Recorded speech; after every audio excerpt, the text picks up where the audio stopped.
तो welcome back students. आज हम अपना नया टॉपिक स्टार्ट करेंगे, टाइप्स ऑफ कॉन्ट्रैक्ट्स। तो कॉन्ट्रैक्ट्स को इन्फोर्सिबिलिटी की बेसिस पे 5 पार्ट में डिवाइड किया गया है। मतलब 5 तरीके के कॉन्ट्रैक्ट होते हैं इन्फोर्सिबिलिटी के बेसिस पे डिवाइड करने पर, जिसमें से सबसे पहला है वैलिड कॉन्ट्रैक्ट्स। वैलिड कॉन्ट्रैक्ट का मतलब मिस्टर ए ने मिस्टर बी को कुछ ऑफर करा, मिस्टर बी ने उसकी एक्सेप्टेंस दे दी, कॉन्ट्रैक्ट बन गया और इस कॉन्ट्रैक्ट में सारे एसेंशियल्स अच्छे से कंप्लीट हैं, तो ये एक वैलिड कॉन्ट्रैक्ट है। वैलिड कॉन्ट्रैक्ट का मतलब एक ऐसा कॉन्ट्रैक्ट जो लॉ में इन्फोर्सिएबल है, कोर्ट में जाके उसको इन्फोर्स करवाया जा सकता है। मतलब अगर मिस्टर बी ने अपना पार्ट परफॉर्म ना करा तो मिस्टर ए कोर्ट में जाकर इसको इन्फोर्स करवाकर परफॉर्म करवा सकता है। अगर मिस्टर ए ने अपना पार्ट परफॉर्म ना करा तो मिस्टर बी कोर्ट में जाकर मिस्टर ए से उसका पार्ट परफॉर्म करवा सकता है या कंपनसेशन भी ले सकती है। ठीक है, तो वैलिड कॉन्ट्रैक्ट का मतलब प्रॉपर ऑफर है, प्रॉपर एक्सेप्टेंस है और ऑल एसेंशियल्स कंप्लीट है इस कॉन्ट्रैक्ट के, तो इसको वैलिड माना जाएगा। नेक्स्ट इसमें है वॉइड कॉन्ट्रैक्ट्स। सेकंड टाइप है वॉइड कॉन्ट्रैक्ट्स। इसका मतलब कोई ऐसा कॉन्ट्रैक्ट जो पहले एक बार कॉन्ट्रैक्ट बन चुका, उसके बाद कुछ ऐसा हुआ बाय लॉ या किसी भी ऐसे कारण से वो कॉन्ट्रैक्ट इन्फोर्सिएबल नहीं रहा। एक contract which ceases to be enforceable by law, एक ऐसा कॉन्ट्रैक्ट जो अभी लॉ के द्वारा इन्फोर्स नहीं करवाया जा सकता अभी के टाइम, बिकम्स वॉइड, उसको हम वॉइड बोलेंगे, वो वॉइड हो जाता है। ठीक है, फॉर एग्जाम्पल मिस्टर ए ने मिस्टर बी के साथ कॉन्ट्रैक्ट करा। मिस्टर बी एक सिंगर है, ठीक है, मिस्टर बी एक सिंगर है, तो मिस्टर बी के साथ कॉन्ट्रैक्ट करा कि भाई मेरी 21 जून को मैरिज है, तो आपने उस मैरिज में आकर एक सॉन्ग सिंग करना है। ठीक है, तो इसका मैं आपको 2 लाख रुपीज इन कैश दूंगा। ठीक है, तो मिस्टर ए ने जब ये कॉन्ट्रैक्ट करा मिस्टर बी के साथ, तब ये कॉन्ट्रैक्ट वैलिड था, इसमें सारे essentials of a contract complete थे। बट इन फ्यूचर क्या हुआ, मिस्टर बी 21 जून से पहले एक्सपायर हो गई, इनकी डेथ होगी। 21 जून के पहले मिस्टर बी की डेथ होगी, तो ये इम्पॉसिबल हो गया, कॉन्ट्रैक्ट अभी परफॉर्म नहीं किया जा सकता बिकॉज मिस्टर बी की डेथ होगी। तो अब ये कॉन्ट्रैक्ट क्या बन गया, पहले ये कॉन्ट्रैक्ट वैलिड था, अभी ये कॉन्ट्रैक्ट क्या बन गया, वॉइड कॉन्ट्रैक्ट। वॉइड का मतलब एक ऐसा कॉन्ट्रैक्ट जो पहले वैलिड था बट अब वो वैलिड नहीं रहा, अब वो वॉइड हो गया, उसकी परफॉर्मेंस अभी लॉ के द्वारा इन्फोर्स नहीं करवाई जा सकती। थर्ड टाइप है हमारा वॉइडेबल कॉन्ट्रैक्ट। सपोज करो मिस्टर ए ने मिस्टर बी को ऑफर करा कि आप मेरी वॉच ₹1 लाख में परचेज कर लो, बट वो जो वॉच थी उसकी वैल्यू रियल में 1 लाख नहीं थी, वो जस्ट 1000 के करीब थी वॉच। ठीक है, मिस्टर ए ने गन पॉइंट पे मिस्टर बी से एक्सेप्टेंस भी ले लिया, मिस्टर बी से गन पॉइंट पे एक्सेप्टेंस भी ले लिया, तो ये तो एक कॉन्ट्रैक्ट बन गया। ठीक है, बट ऐसा कॉन्ट्रैक्ट जिसमें कंसेंट फ्री नहीं थी, एसेंशियल कंप्लीट नहीं हुआ, उसमें कंसेंट फ्री नहीं थी, मिस्टर बी को वहां पे प्रेशराइज करा गया था यस बोलने के लिए, एक्सेप्टेंस देने के लिए, तो यहाँ पे कंसेंट फ्री ना होने के कारण ये कॉन्ट्रैक्ट वॉइडेबल हो गया। वॉइडेबल का मतलब है बेटा कि मिस्टर ए अभी इस कॉन्ट्रैक्ट को परफॉर्म नहीं करवा सकता, मिस्टर ए कोर्ट में जाके इस कॉन्ट्रैक्ट को इन्फोर्स नहीं करवा सकता बिकॉज मिस्टर बी की जो इसने एक्सेप्टेंस ली थी वो एक्सेप्टेंस इसने उसको प्रेशराइज करके ली थी। सेकंड, बट मिस्टर बी, अगर मिस्टर बी चाहे इस कॉन्ट्रैक्ट को परफॉर्म करना, तो मिस्टर बी इसको परफॉर्म करवा सकता है। मतलब अगर इस कॉन्ट्रैक्ट को मिस्टर बी की असेंट मिल जाए बाद में, यहाँ पे तो गन पॉइंट था ना, उसके बाद फ्री ऑफ माइंड होके अगर मिस्टर बी की कंसेंट मिल जाए तो ये कॉन्ट्रैक्ट वैलिड कॉन्ट्रैक्ट में कन्वर्ट हो जाएगा। बट अगर मिस्टर बी यहाँ पे मना कर दे कि मैंने परफॉर्म नहीं करना, तो ये वॉइड कॉन्ट्रैक्ट हो जाएगा। जब तक मिस्टर बी ने अपनी ये ऑप्शन एक्सरसाइज नहीं करी तब तक ये कॉन्ट्रैक्ट वॉइडेबल बोला जाएगा। जब तक मिस्टर बी ने अपनी ये असेंट यहाँ पे कंफर्म नहीं करी तब तक ये वॉइडेबल बोला जाएगा।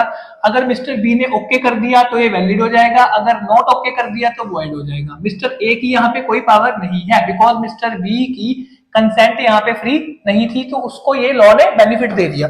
रीड करेंगे बेटा, an agreement which is enforceable by law at the option of one or more parties thereto, but not at the option of the other or others is voidable contract।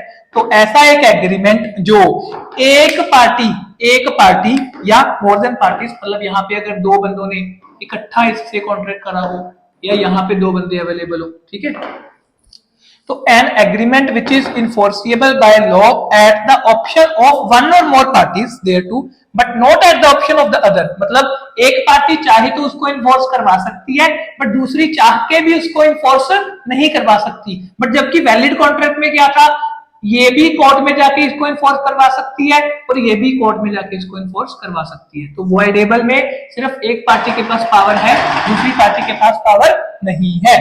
Fourth type पढ़ेंगे illegal agreements. Illegal agreements, तो illegal agreements में ऐसे contract, ऐसे agreements आएंगे जिनमें हम कोई ऐसी ट्रांजैक्शन कर रहे हैं जो लॉ में अलाउड नहीं है। For example, contract that is immoral और oppose to the public policy.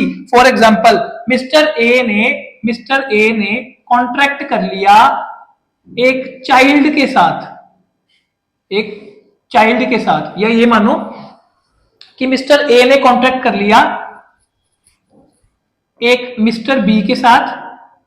Mister B के साथ क्या कॉन्ट्रैक्ट करा कि मिस्टर बी, आपका एक चाइल्ड है जो कि 17 इयर्स ओल्ड है, उसको आप मेरी फैक्ट्री में एज अ लेबर भेज देना, ठीक है। तो ये जो कॉन्ट्रैक्ट है ये oppose to the public policy है। Oppose to the public policy क्यों है? बिकॉज यहाँ पे चाइल्ड लेबर की बात हुई है, चाइल्ड लेबर की, तो ये अपोज टू पब्लिक पॉलिसी होने के कारण इनलीगल एग्रीमेंट में माना जाएगा और ये वैलिड भी नहीं है। Fifth type, unenforceable contracts. Unenforceable contracts, तो इसमें क्या रहेगा, यहां पे कॉन्ट्रैक्ट सही है, contract is good, contract proper बन गया, सब कुछ ओके है, कॉन्ट्रैक्ट वैलिड माना जाएगा। बट क्या हुआ, कोई टेक्निकल डिफेक्ट हो गया। स्टूडेंट्स, ये जो मैं आपको बताता हूं ना, ये अंडरलाइन कर रहा हूं मैं वर्ड्स, ये आपके मटेरियल में भी लिखे होंगे वर्ड्स, और ये कीवर्ड्स हैं। आपको एग्जाम में इन कीवर्ड्स को लिखकर आना है। जब ये क्वेश्चन आएगा, अगर ये कीवर्ड्स आप मेंशन करोगे तो आपको लॉ में मार्क्स अच्छे मिलेंगे। कीवर्ड्स नहीं मेंशन करोगे, खुद की लैंग्वेज लिखोगे, तो आपके मार्क्स वहां पे डिडक्ट किए जाएंगे। ये चीज ध्यान रखना। तो मैं स्पेशली जो मेन चीजें हैं यहाँ पे बोर्ड पे आपको लिख के दे देता हूं, तो इसको एज अ शॉर्ट नोट भी आप यूज कर सकते हो, चाहे स्क्रीनशॉट्स ले लो, चाहे खुद से इसको नोट कर लो, ठीक है। तो ये पॉइंट था अनइनफोर्सिएबल कॉन्ट्रैक्ट्स। तो कॉन्ट्रैक्ट जो गुड है सर वो तो इनफोर्सिएबल है, आपने उसको अनइनफोर्सिएबल क्यों लिख दिया? बेटा, अगर कोई कॉन्ट्रैक्ट गुड है, हर जगह पे प्रॉपर है, बट उसमें कोई टेक्निकल डिफेक्ट आ गया, फॉर एग्जांपल एक इंश्योरेंस कॉन्ट्रैक्ट करा हमने, एक इंश्योरेंस कॉन्ट्रैक्ट करा जिसमें सारी टर्म्स एंड कंडीशंस कंप्लीट थी, एसेंशियल्स कंप्लीट थे, बट एक एसेंशियल जो कि था कि इंश्योरेंस कॉन्ट्रैक्ट रिटर्न में होना चाहिए, वो कंप्लीट नहीं था, तो उस कॉन्ट्रैक्ट को अनइनफोर्सिएबल कॉन्ट्रैक्ट बोला जाएगा। एक अदर एग्जांपल मैं दे रहा हूं, लॉ में भी मेंशन्ड है, आपके मटेरियल में भी, बार्ड बाय लिमिटेशन। तो एक कॉन्ट्रैक्ट अगर बार्ड बाय लिमिटेशन हो गया तो उस कॉन्ट्रैक्ट को भी अनइनफोर्सिएबल कॉन्ट्रैक्ट माना जाएगा। इस चीज को ध्यान से समझना, बार्ड बाय लिमिटेशन को, ये आपके लिए थोड़ा नया टॉपिक है, बार्ड बाय लिमिटेशन वाला। तो इसमें क्या रहेगा, सपोज करिए मिस्टर ए ने मिस्टर बी के साथ एक कॉन्ट्रैक्ट करा कि सर मैं आपको ये एक गुड्स का एक ट्रक भेज दिया इसको, ठीक है, इसके बदले में आपको मुझे 4 लाख रुपीस देने हैं। 4 लाख रुपीस कब देने हैं सर? सपोज 1 अप्रैल को ये भेजा और इसने बोला कि आपको 1 जून को इसकी पेमेंट देनी है। 4 लाख रुपीस बी ने 1 जून को मिस्टर ए को देने हैं। लेट्स सपोज मिस्टर बी ने 1 जून को ये पेमेंट ना करी और मिस्टर बी ने ये पेमेंट ना करी, ये था, डेट थी इसकी 1 जून 2021, फॉर एग्जांपल 1 जून 2021। तो अगर इसके आगे 3 इयर्स तक, 3 इयर्स मतलब 1 जून 2024 तक मिस्टर ए ने कोर्ट में जाके मिस्टर बी पे केस ना करा कि मिस्टर बी मेरी पेमेंट करो, अगर नहीं करोगे तो मैं कोर्ट में जाऊंगा। तो इतने टाइम पीरियड के बीच में अगर मिस्टर ए ने कोर्ट में जाके मिस्टर बी पे केस ना करा कि मेरी पेमेंट दिलवाओ सर, तो उसके बाद कोर्ट केस अलाउ भी नहीं करेगा, केस अलाउ भी नहीं करेगा। मतलब 3 साल गुजरने के बाद अगर आपका कोई डेट पड़ा है, आपने 3 साल में केस कर दिया तो आप वो रिकवर कर सकते हो लीगली, बट अगर केस नहीं करा तो आप रिकवर नहीं कर सकते। तो सर अगर केस कर दिया हमने 30/5/2024 को, तो अलाउड है? यस, तो अलाउड है। सर केस तो 4 साल और चला, फिर कोई दिक्कत नहीं है, केस करना था 3 साल के बीच में, अगर केस नहीं करा तो उसके बाद आपको कोई राइट नहीं है इससे पेमेंट लेने का। सर ऐसा क्यों? ये तो गलत चीज है बेटा, ये चीज अलग से लिमिटेशन एक्ट में गिवन है, लिमिटेशन एक्ट में ये चीज गिवन है। इसका एक रीजन मैं आपको छोटा सा बता देता हूं कि लॉ मेकर ने ये चीज क्यों करी। बिकॉज अगर अगर सपोज करिए मिस्टर ए कोर्ट में पहुंचा एक केस लेके, मिस्टर ए कोर्ट में पहुंचा एक केस लेके कि सर आज से 40 साल पहले, आज से 40 साल पहले मेरे फादर ने मिस्टर बी के फादर से, मिस्टर बी के फादर से 5 करोड़ रुपीस लेने थे।